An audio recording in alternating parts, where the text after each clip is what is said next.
Zat kita dengan sifat kita tidak bersekali. Saya bagi contoh. Salah satu sifat kita apa dia? Melihat, katalah contoh, boleh melihat ni sifat kita lah. Kita boleh melihat. Adakah melihat kita dengan diri kita ni bersekali? Tidak. Masa kita lahir dulu, diri kita ada, tapi melihat tu ada tak? Tak ada. Mana ada? Mana ada keluar-keluar perut mak, dia tengok mak dia ada? Oh, mak ada.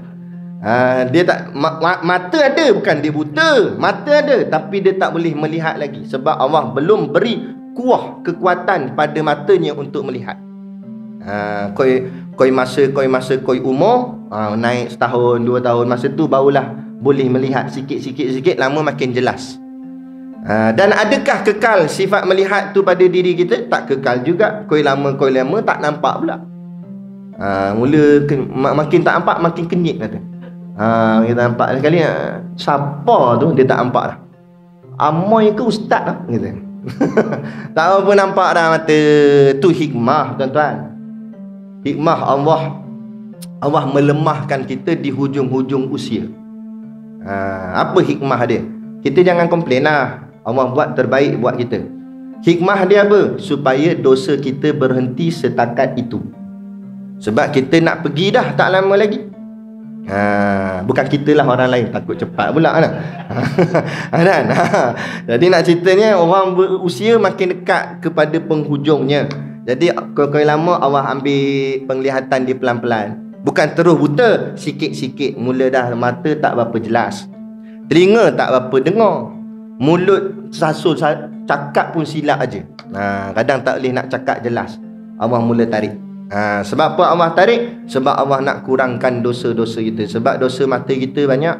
Zaman muda galak tengok macam-macam kan. Bila dah koi tua tak berapa nampak telinga gitu kak kan. Dulu kan main lagi kan. Bila dah tak berapa dengar, namanya pekak badak. Mujur badak tu ada lagi. Kalau badak pun tak ada naya. Jadi dia dah tak berapa dengar. Orang nak ajak ngumpat dengan dia pun tak syok lah. Kawan ajak dia nyembang nak ngumpat. Cakap. Kata. Aku malas sembang dengan hang ni kata. Lah kali belah macam tu je kawan. Selamatlah kita. Tak kena dah dosa telinga. Tu sebab tu hikmah Allah buat. Jadi syukurlah kepada Allah Subhanahu Wa Taala. Baik. Mana tadi? Baik. Jadi Allah ada zatnya dan ada sifatnya. Kena tahu beza zat dan sifat. Zat tu maksudnya maqa bi nafsihi, sesuatu yang berdiri dengan sendirinya. Zat dia tak perlukan tapak, dia tak perlukan tempat berdiri, dia boleh berdiri sendiri. Botol air, diri botol air ni dia boleh berdiri dia tak perlu bergantung dengan yang lain. Adapun sifat ni dia punya definisi Arab dia maqa bi ghairihi, dia memerlukan tempat berdiri. Itu beza zat dengan sifat. Zat, faham tak? Zat tak perlu tempat berdiri, dia boleh berdiri sendiri. Adapun sifat, dia mesti ada zat untuk dia tempel ataupun dia berdiri ke atas zat tu. Contoh, mic ni zat. Jadi mic ni boleh berdiri sendiri, tetapi sifat mic ni apa dia? Hitam. Warna dia hitam tu tak boleh berdiri sendiri. Hitam tu kena berdiri kepada sesuatu, kepada zat. Contoh ni zat mic, hitam ni berdiri atas zat mic, maka melekatlah hitam pada diri mikrofon ini. Boleh? Jadi hitam tu sifatnya. Kita nak bawa keluar hitam ni, bawa keluar sendiri, tak boleh. Mana boleh? Saya pun tarik hitam ni. Ni hitam. Ni jadi apa? Tak boleh. Dia mesti duduk pada zat itu, panggil sifat lagi. Ni zat jubah, diri jubah. Sifatnya apa?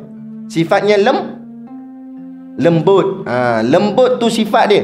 Lembut tu kena berdiri di atas zat jubah. Nak lembut tu nak berdiri sendiri tak boleh. Saya bawa keluar lembut. Ni lembut kat sini, berarti ni jadi apa? Mana boleh, mustahil, akal tak boleh terima. Lembut tu sifatnya mesti berdiri atas zat. Dia nak diri atas zat mana? Ikut yang telah ditetapkan lah. Kalau ni dia duduk atas zat jubah, jadilah jubah itu lembut, jubah itu zat, lembut itu sifat. Contoh lagi kalau tak faham lagi. Gula. Kita pegang zat gula. ketul tu, ketulan gula tu dipanggil zat gula. Sifatnya apa? Manis. Apa tanda, apa bukti sifat gula itu manis? Apa? Kena kencing manis. Kan? Jadi rasa manis tu rasa manis tu sifat kepada gula. Sifat kepada gula. Jadi manis tu kita nak bawa keluar daripada gula boleh ke? Mana boleh, orang kata gila. Aku tengah pegang manis, kata. Mana pula pegang manis, pegang gula. Mana boleh pegang manis. Jadi manis tu kena duduk pada zat gula tu. Jadi saya cerita bagi contoh 3-4 ni nak bagi faham beza zat dan sifat. Okay, boleh lah? Selesai. Jadi berbalik kepada makna qiyamuhu binafsihi ni, makna pertama tadi Syekh kata apa? Tok guru kita ni kata apa? Dia kata Allah itu tidak berkehendak kepada zat kerana ia zat. Maksudnya Allah tak perlukan zat sebab Allah zat. Allah bukan sifat. Kalau Allah tu sifat baru memerlukan zat. Pandai. Baguslah sini. Mau ngajar sekejap cepatlah. Saya 3 tahun kat pondok baru faham. Kan? Baik. Jadi zat, Allah tu zat, Allah tak memerlukan zat. Sebab zat tak perlukan zat kerana Allah bukan sifat. Kalau sifat dia perlukan zat. Kenapa kita nak bicara bab ni Ustaz? Sebab ada orang faham Tuhan tu macam sifat. Sebab apa? Tadi kan kita sebut sifat tak boleh dipegang tapi boleh dirasa. Kan kadang-kadang nampak Allah macam tu. Allah kita tak nampak dia, tapi kita boleh rasa dia. Maka ada orang kata Allah tu seperti sifat. Jadi nak rad perkataan mereka itu, kita kata Allah bukan sifat. Kalau Allah tu sifat, maka Allah kena berdiri di atas zat. Kalau Allah kena berdiri atas zat, zat siapa Allah nak berdiri? Kalau Allah tu sifat. Kalau Allah tu sifat, Allah bukan sesuatu yang wujud lah. Ada. Jadi kita tolak Allah bukan sifat, tetapi Allah zat. Bila Allah zat, Allah tak memerlukan zat lain untuk dia berdiri, kerana dia sudah zat. Yang memerlukan zat ini adalah sifat. Boleh faham ke pening? Zat sifat ke benda ni, dia kata. Jadi jangan faham ni macam-macam lah orang duk kata Allah tu macam gelombang lah apalah. Ni akhir zaman. Tuan-tuan hati-hati tuan-tuan. Allah dah mula tunjukkan pada kita tanda-tanda zaman ni nak habis lah. Allah dah mula tunjuk. Tuan-tuan tengoklah, kan? Dah makin berderet-deret dah orang bersenda agama. Pas satu kes tak senyap lagi, satu kes muncul. Makin menjadi-jadi. Pas satu. Yang hina nabinya, yang bersenda agamanya, yang hina azannya, macam-macam hal. Ni kan?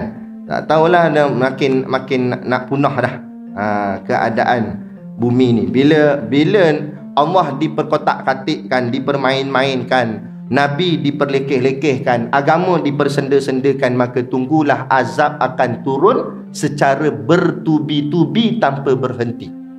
Seperti mana kita tengok orang menghina agama ini semakin, orang cakap apa, bertambah-tambah tanpa putus. Macam tadi saya sebut, satu kes tak senyap lagi, tumbuh satu kes. Macam tu juga bala akan turun. Satu bala tak selesai lagi, datang satu bala lain. Lepas tu datang satu bala lain, akan datang. Maka jaga-jaga. Sebab tu pesan-pesan tok-tok guru kita, alim-alim ulama, perbanyak-banyakkanlah membaca suratul kahfi. Apa-apa amalan yang kita boleh buat, bacalah. Tak mampu baca surah panjang, baca surah pendek pun jadilah. Biarlah ada satu amalan yang kita berpegang. Jangan sampai tak ada langsung. Tak? Anggaplah amalan itu ibarat senjata kita. Kalau kita tak ada keris panjang, paling tidak pisau kontot pun jadilah. Macam tu. Tak sungguh nak bahagian membela diri, nak menyelamatkan diri. Ada? Kan? Baik, jadi itu selesai makna yang pertama nah. Makna yang kedua, dia kata apa? Tok Syekh kita kata apa? Dan tiada berkehendak ia kepada yang menjadi akan dia kerana ia qadim. Dan Allah tak berhajat, tak memerlukan siapa-siapa untuk jadikan dia. Itu makna kedua bagi qiyamuhu binafsihi. Jadi bila ditanya apakah makna Allah berdiri dengan sendirinya, tadi yang makna pertama. Yang kedua, makna yang kedua ni kata Syekh, iaitu Allah tidak memerlukan siapa-siapa pun untuk menjadikan dia. Allah tak perlukan. Sebab apa Allah tak perlukan siapa-siapa menjadikan dia? Kerana Allah itu qadim. Apa tu qadim? Qadim tu bahasa Arab. Bahasa Melayunya qadim ini ialah pelaku sifat yang bersifat dengan sifat kidam. Sifatnya kidam, pelaku sifat kidam tu dipanggil qadim. Boleh? Saya bagi contoh lain. Contoh macam berlari. Berlari tu sifat. Orang yang berlari dipanggil apa? Pelari. Jadi pelari tu pelaku sifat. Sifatnya berlari. Contoh lagi, kan? Makan. Makan tu sifat. Orang yang makan dipanggil apa? Pelahap. Pemakan lah yang makan. Tukang makan. Tukang makan itulah pelaku sifat, yang melakukan sifat. Orangnya tu. Macam tu juga sifatnya kidam, pelaku sifat dipanggil qadim. Qadim tu Allah. Jadi qadim tu maknanya Allah yang bersifat dengan sifat kidam. Okey, soalan seterusnya, apa tu kidam? Kita dah ngaji dah. Kidam hari tu sifat yang kedua. Lepas wujud kidam kita mengaji itu. Ingat balik, kidam tu apa dia? Makna kidam tidak ada nak tengok. Tidak ada krik-krik. Tidak ada krik-krik. Tidak ada permulaan.